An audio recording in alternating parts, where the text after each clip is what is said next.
Good morning, everybody. Now, this morning I want to talk about the thyroid support. Now, I cannot remember ever before that we got a new product on the shelf with such an enormous response. The questions has been endless, pouring in, impossible to answer everybody individually. And the function or the idea behind the thyroid support, obviously, is to activate the thyroid and therefore your metabolism, and getting your metabolism to work a little bit faster. Your brain obviously will pick up and work a bit better as well. Now, even if the thyroid support does not support the thyroid, it's certainly got all the consultants going. So at least our first purpose has already been achieved, putting life where it should be. I'll go through the ingredients first of all. At this stage, there are too many questions, and I think that is the most important thing to handle at the moment, is just to get the consultants, give them the confidence and the answers to the questions coming in from their clients. I will make a longer and a more in detail recording as well, where we can discuss all the ingredients and the functions of all of them, and also the functioning of the thyroid and how things work together. Now, the first ingredient is methylcobalamin. Now, methylcobalamin is vitamin B12, but it's a very special form of B12. When you take vitamin B12 in from your diet, the body still has to convert that into the usable form of methylcobalamin. So now you've got your vitamin B12 straightforward, the body can use it immediately. Then we've got kelp, and I think the kelp was just about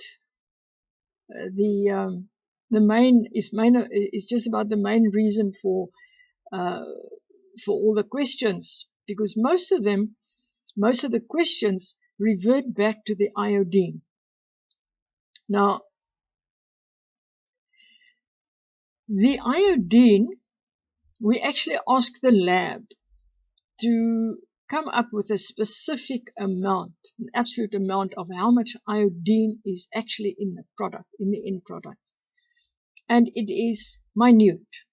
If I say minute, I mean minute. To the extent that it is seriously considered, as a trace, and a trace element it is. You are not supposed to take in iodine in large quantities. So the kelp in there, the amount of iodine is just enough to do a simple job. The zinc is essential for all cellular functions. Selenium, it is the type of selenium in the product is selenium methionine. Now, selenium methionine is the natural form of selenium, and it is absorbed right into the cells, which is vastly different from your normal shelf product. And the methionine form of selenium is also a very expensive form, hence the fact that you very seldomly find it on the shelves. But being methionine, it is absorbed right into the cellular structure of the cells. Not only the thyroid, all cells. And this becomes very important later on when we talk about all the questions. Manganese is another trace element which is present, and so is molybdenum and copper. So it's manganese, molybdenum, copper, selenium, and iodine. Those are all trace elements. And you should not be taking them in huge quantities. The manganese is obviously it's got a lot of functions, but the main function is to help with the production of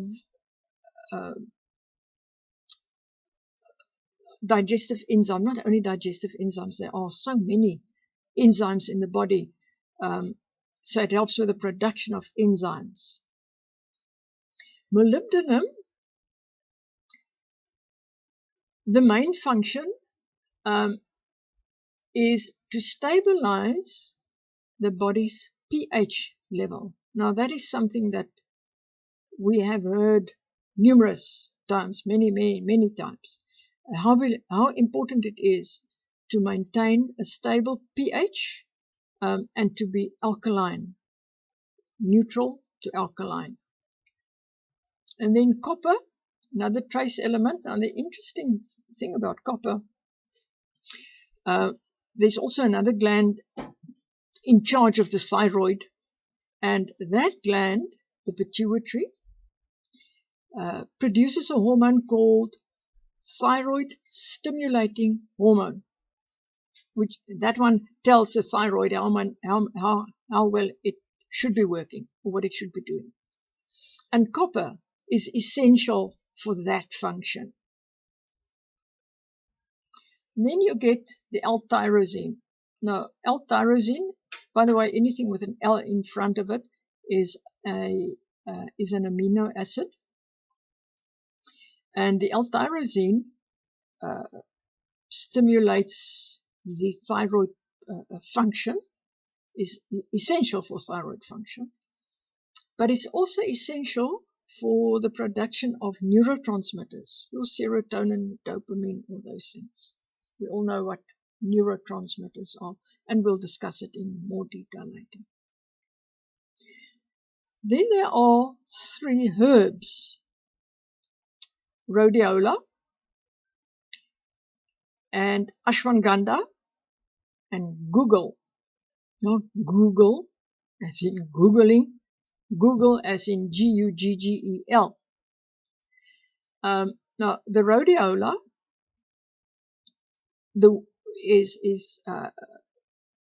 both rhodiola and ashwagandha are adaptogens. Now an adaptogen is different from an antioxidant in the way it works. It balances, it normalizes the organ. It does not stimulate it, and it doesn't suppress it. It normalizes the function. And then Google was added for its ability to promote absorption, especially of iodine. Remember, the iodine in there is very low, so what is available, it is important to absorb it well. Then I want to go through the symptoms of a underactive thyroid. Of course, the first one that always comes to mind is weight. Your weight going up and you cannot control it. You also struggle losing weight. Mood swings. You walk out the door, going out the door and coming back into your place. It almost sometimes looks like it's 2 people that went out and the one that came back. And then depression is another one, not well known, but very often depression is actually caused by a slow thyroid. Water retention is another one which is not commonly known. Brittle nails, hair, dry skin, hair falling out, also a very common symptom. And then tiredness, severe tiredness. You get up tired in the morning, you go to bed tired.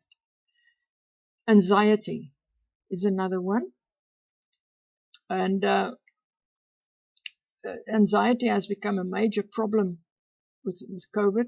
And very often your anxiety is not a brain thing, it is a thyroid function. And then the other one is protruding eyes, which is more common in overactive thyroid, but it could also be part of an underactive or slow thyroid. Now, the first question that I want to answer is, can I use this product if my thyroid is normal? Now, I would guess the person actually meant if my blood tests are normal. Yes, you certainly can, because there is something called a subclinical thyroid. Now, subclinical means your blood tests are negative, but clinically you've got all the signs of an underactive thyroid or overactive. But your tests are still negative. We find that the tests actually takes a long time before they do come up. So yes, you certainly can use your thyroid support in that case. Can I combine my current medication? Sometimes it's blood pressure medication or statins, your cholesterol medication, blood thinners, or Altroxin, the thyroid medication. And the answer once again is yes, you can combine it. It will, in all those cases, in blood pressure and cholesterol, for both of those, it will actually enhance the functioning of the thyroid, which will improve both your cholesterol and your blood pressure. If I've got no problems with my thyroid, but I want to try the product, will there still be benefits? Yes, there will be huge benefits, and that is why I would like to explain in detail at a later point the functions and the other benefits of trace elements, especially the trace elements, which are so important for general health and that we've got such a lack of. So yes, you can, even if you do not have a problem, you can use the thyroid support, and it will be beneficial to other organs. If I've got no thyroid and I'm using Altroxin, what would be, is there any point in using it? Yes, once again, because if you've got no thyroid and you are using Altroxin,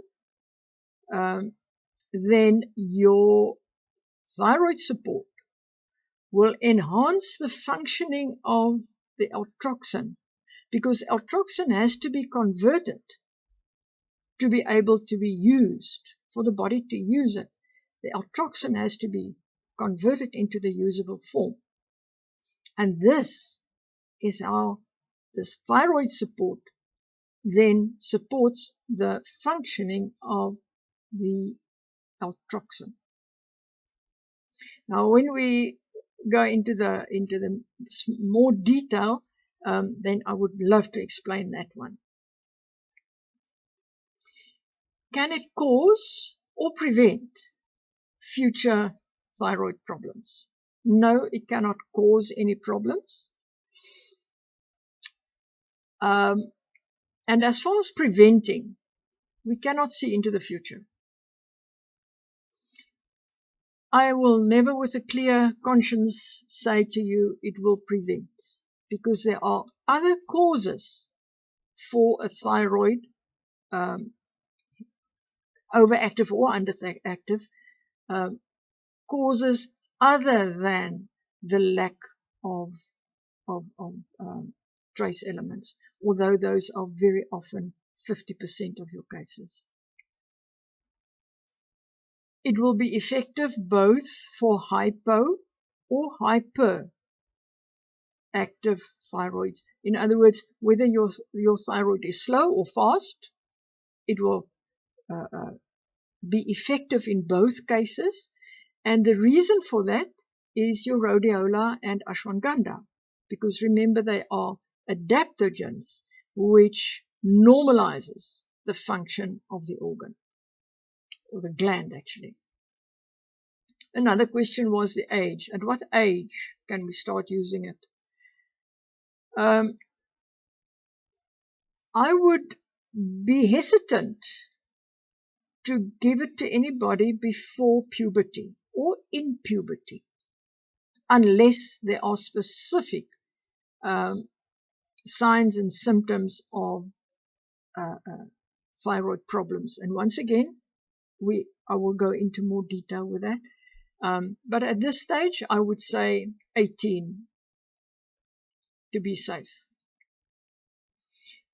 Now, why do we have to take it first thing in the morning? Because that is when your metabolism is at rest. And that also goes for L-troxin, by the way. If you're using L-troxin, you take it first thing in the morning before you even lift your head. Now, the same with this product. Before you start your day, before the thyroid starts working, that is when you take it. And you leave it for a good half an hour before you start eating anything else. When it comes to weight loss, do I have to combine it with any other products? That is very difficult to say, because it depends on what is the cause of your weight problem. Your weight problem could be linked to your adrenals, which you don't know. So your thyroid being, I would say, about 70% of cases where you struggle to lose weight, the thyroid is the cause. So I would start with thyroid support. And you have to give these things 3 months to work. If you see no result in 3 months, then you can change over to another or combine it with something like your brown superfood to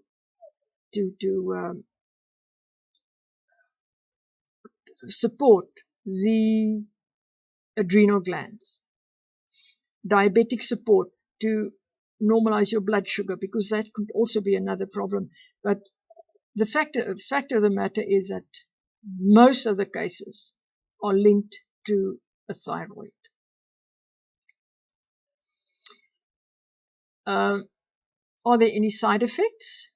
No, there are no known side effects. You cannot, at this stage, it seems as if some people get headaches, which is detoxing, because the thyroid is a very active organ. And by enhancing your metabolism, you are going to detox. And that also goes for acne. You can develop acne. You may, not can, you may, or some people may develop acne, which is part of the detoxing process once again. And I would say, don't make any changes for the first month. Don't drop the product because you think it's causing this. The fact that it is causing it means it is working. So just hang in there and go through it. Then the other question was, does it work for Hashimoto's? Now, that's a very difficult question, because Hashimoto's and also Graves' disease are both autoimmune conditions that affects the thyroid. Now, it will not work for Hashimoto's or for Graves'. It's not going to cure those. It does, however, improve the functioning of the thyroid, which has been affected. by the autoimmune reaction. So, no, it will not cure the Hashimoto's, but yes, it will improve the functioning of the thyroid. Two separate issues. And then the other major question was about the iodine, which we have addressed already. Now, I don't want to make this session too long because then it becomes too intricate. I've handled most of the questions. I'm sure there are going to be lots of more questions coming in at a later stage. But this surely is enough to get most of the consultants going. And it gives them the opportunity to solve or to give answers, at least give answers to their clients. I'm looking forward to making the longer one because you know me well enough by now that I'm actually boiling inside to share the rest.